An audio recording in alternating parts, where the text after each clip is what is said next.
Olá, meus amigos, minhas amigas, meus irmãos em Cristo, que você tenha uma noite de sexta-feira abençoada, cheia de graça e de favor do Senhor. Que a paz, que excede todo entendimento, esteja presente na tua vida, não só hoje, mas sempre. Para nós é uma alegria estarmos juntos mais uma sexta-feira aqui, juntos, não é? Estudando as Sagradas Escrituras, em especial nesses dias estudando o livro do Apocalipse, né? Esse livro tão rico, de uma linguagem tão rica e também, de certa forma, desperta o imaginário, né? Ele desperta muita especulação e a gente está tentando aí, à luz da Bíblia mesmo, porque a Bíblia explica, a própria Bíblia, desmistificar um pouco e tornar mais acessível a compreensão desse livro, que para muitos se torna uma questão de medo, de terror, né? E a gente tem falado que é um livro que fala de esperança, né, para aqueles que estão guardados, escondidos em Cristo. A gente, a semana passada, fez uma pequena pausa. O Tiago aqui esteve falando um pouquinho sobre o Evangelho segundo Mateus e hoje a gente está retomando, né? Quero fazer um resumo rapidinho. A gente já viu que esse livro de Apocalipse, embora seja um livro misterioso, não é? De linguagem quase que toda simbólica, alegórica, metafórica, enfim, é um livro aberto, né? Que na verdade revela, demonstra, né, que no final Jesus vence, a vitória retumbante de Cristo e de sua igreja sobre todos os inimigos, sobre todas as forças do mal. Também já vimos aqui rapidamente que esse é um livro que não está em ordem cronológica, né, mas ele é dividido, pelo menos assim, para efeito de estudos, a gente costuma dividir em 7 sessões em que elas são marcadas pelo paralelismo progressivo. O que é isso? Numa mesma sessão, numa mesma contingência de fatos, né?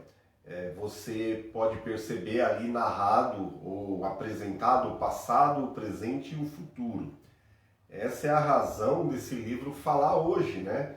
Não é um livro que se presta a falar só no passado, ou só hoje, ou só no futuro, mas ele é um livro que fala em todo o tempo. Onde houver igreja, onde houver o povo de Deus, em todo o tempo da história, esse livro ele fala, né? Então é um livro que é dividido em sessões paralelas e progressivas. Também, dentro dessas sessões, a gente começou a perceber que nessa linguagem tão rica, simbólica, alegórica, existe uma riqueza, uma abundância de números, né, que tem valores simbólicos, né? Existe muita conexão, principalmente com o Velho Testamento. Mas o número 7 é um número bastante marcante nesse livro. E 7 fala de plenitude, totalidade, né, aquilo que está completo. Então, a gente viu aqui também nessa questão do número 7, né? Há uma sessão aqui que fala dos 7 candeeiros que representam a igreja, falam da noiva do Cordeiro, Jesus no meio dos 7 candeeiros, ou seja, no meio da sua igreja, ao longo da história, né?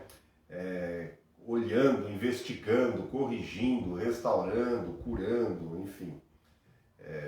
A gente já viu isso aí nas sextas-feiras aí que se passaram, né? Logo depois a gente começou a falar sobre os 7 selos, né? Que falam da totalidade, ou seja, da história da igreja sendo perseguida neste mundo, né? Então, essa sessão que fala de 7 selos, que são abertos, falam da perseguição que o mundo impõe à igreja, que os reinos, os impérios impõem como opressão, né, e perseguição ao povo de Deus enquanto nessa terra. Né? E aqui a gente percebe nessa sessão dos selos como Deus selou o seu povo e os conduz em glória, né? E ele entrega o ímpio ao desamparo. Logo depois, ao fim dos 7 selos, o 7º selo se abre e dentro desses 7, contido nesse 7º selo, existem 7 trombetas, né?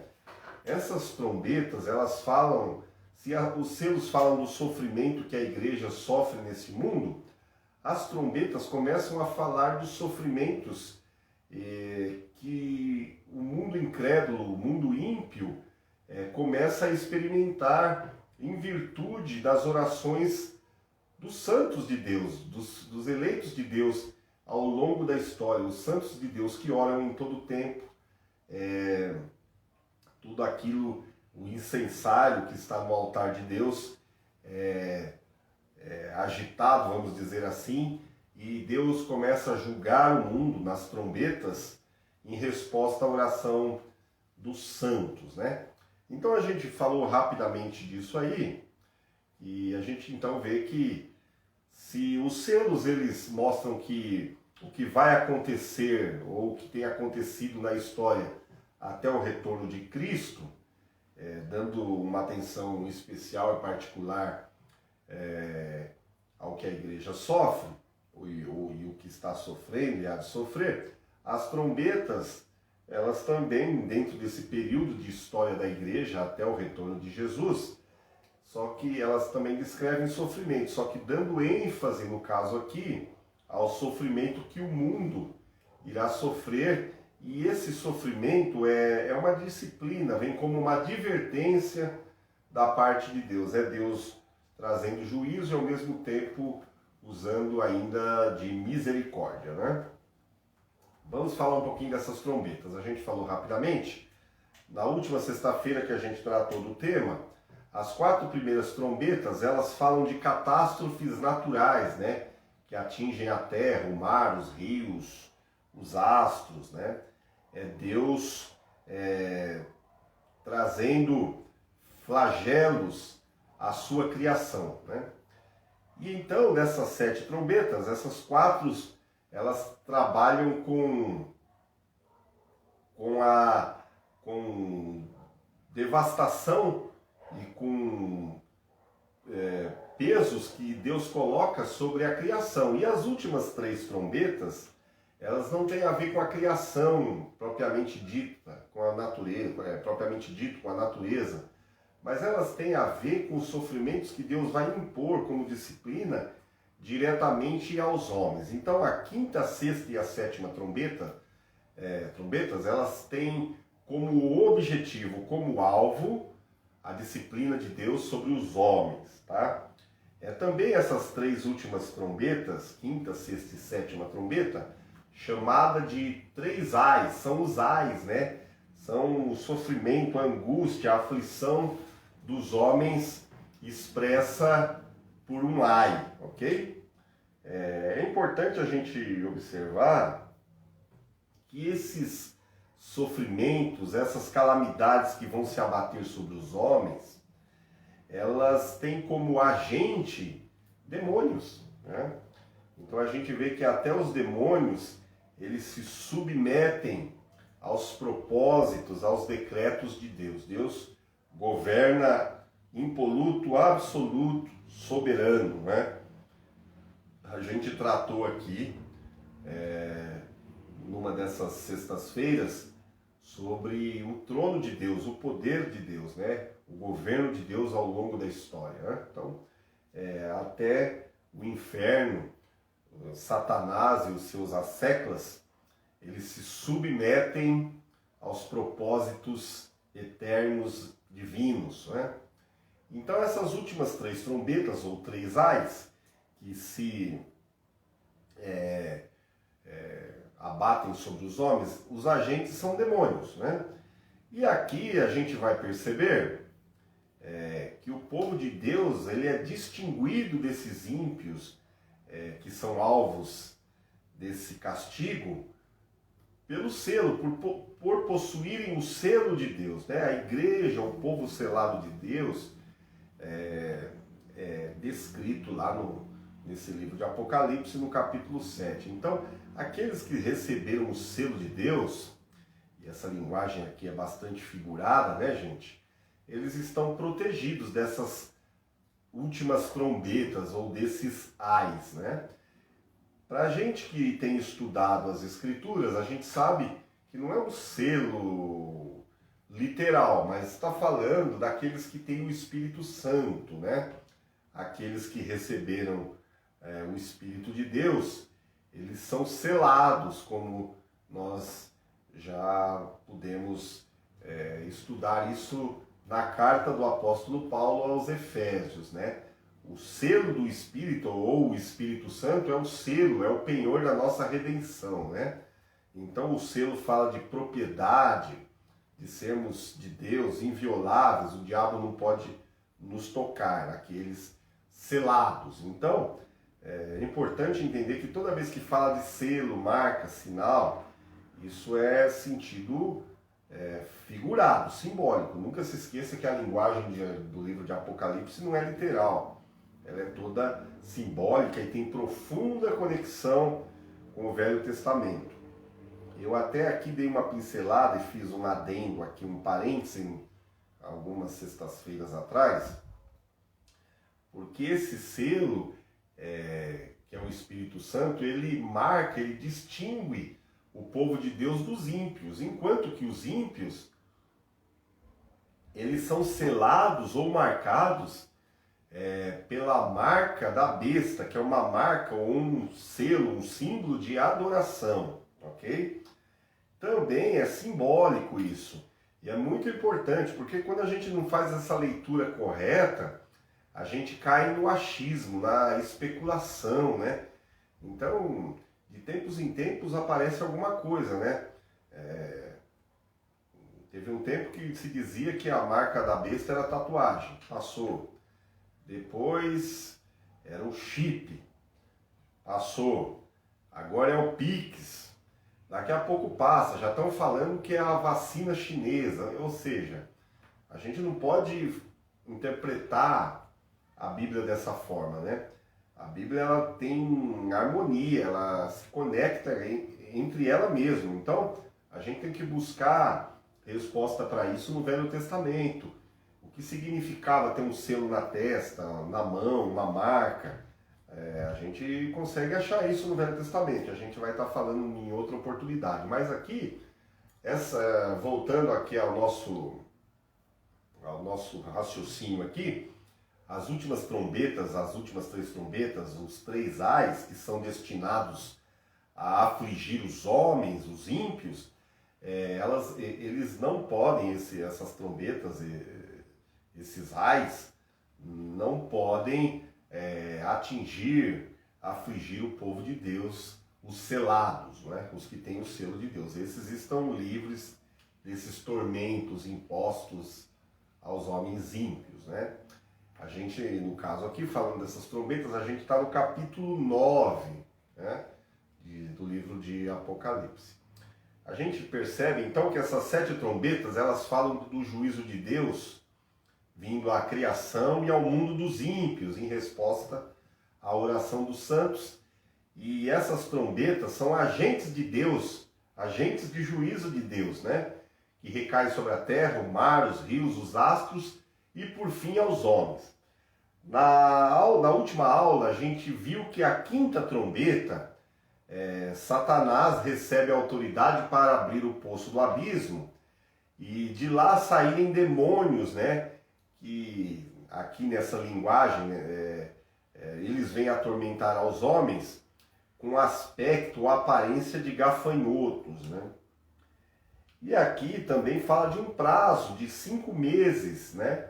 A gente também não deve interpretar isso de forma literal, porque aqui, na verdade, quando fala de 5 meses, fala do tempo de vida de um gafanhoto, desde da sua larva lá até o fim da vida, 5 meses. Então, o que o texto aqui está, na verdade, dizendo é que os demônios também têm limite, né? Deus coloca limite a tudo, como a gente está percebendo aí. Eles têm limite de atuação também.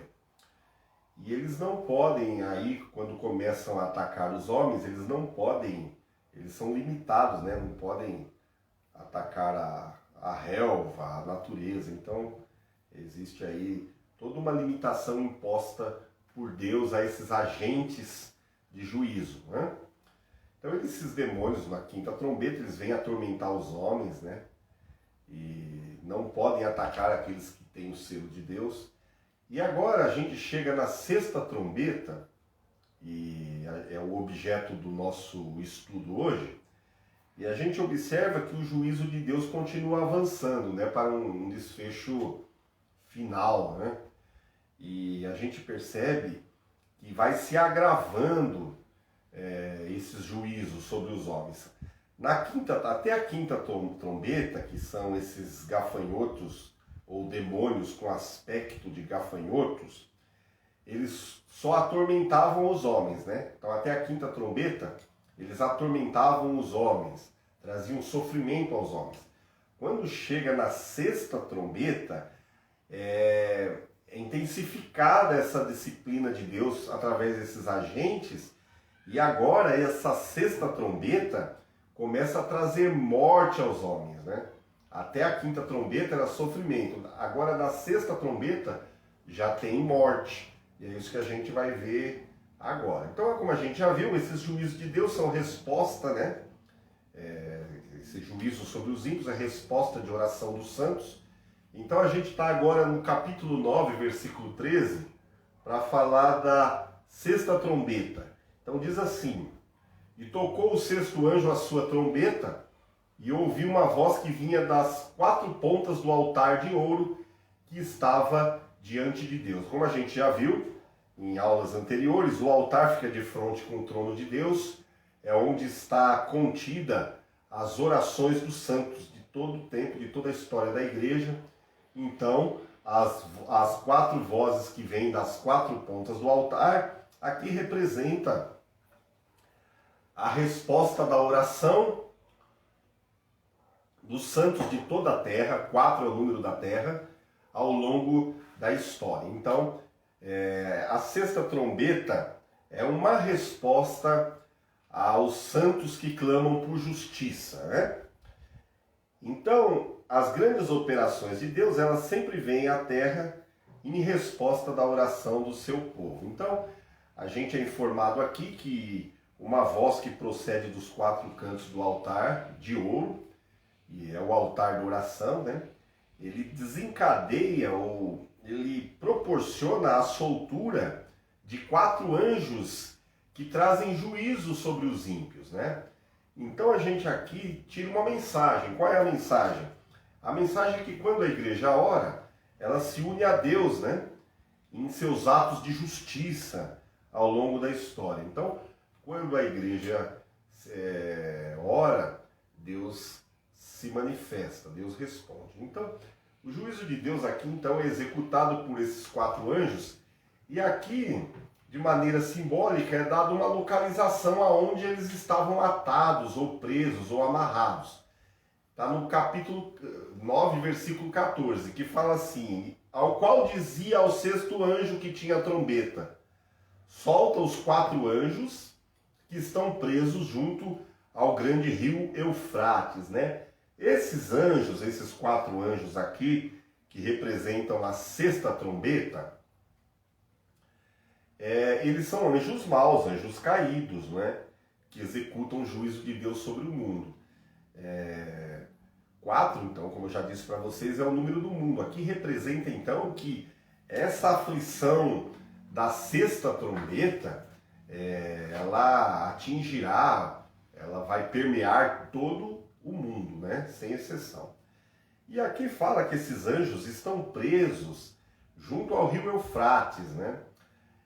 E aqui também é simbólico, porque tem gente que toma isso literalmente, e a gente vai ver já, para conjecturar aqui, faz uma conspiração para dizer que um exército chinês vai andar no leito desse rio em direção a Jerusalém, né? Então tem que tomar cuidado com esse tipo de coisa.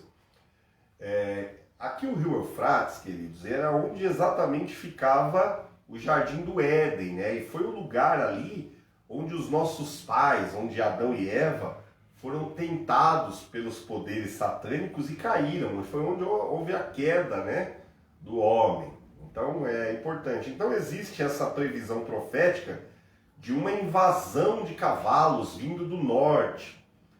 E João, ele transforma, ele usa essa figura de uma invasão militar para, na verdade, falar de uma invasão de hostes demoníacas, né? De hordas de demônios mesmo. Então, isso também não é literal. O livro, como já disse para vocês, tem linguagem figurada, linguagem simbólica. Na verdade, aqui falar do rio Eufrates é como materializar uma barreira, né? Que represa, né? Juízo, tragédia, ou que libera, né? Então o Eufrates, ele fala de limite. Quando a gente vem para o Velho Testamento, que faz conexão com o Apocalipse, a gente vai perceber que o Eufrates é o limite oriental da Terra Prometida. Então, ao lado oriental da Terra Prometida, tendo como limite o rio Eufrates, estavam os mais terríveis inimigos do povo de Deus, que é a Síria e a Babilônia. Então, na verdade, esse rio ele representa a Síria e a Babilônia. Ou seja, o que representa o rio Eufrates?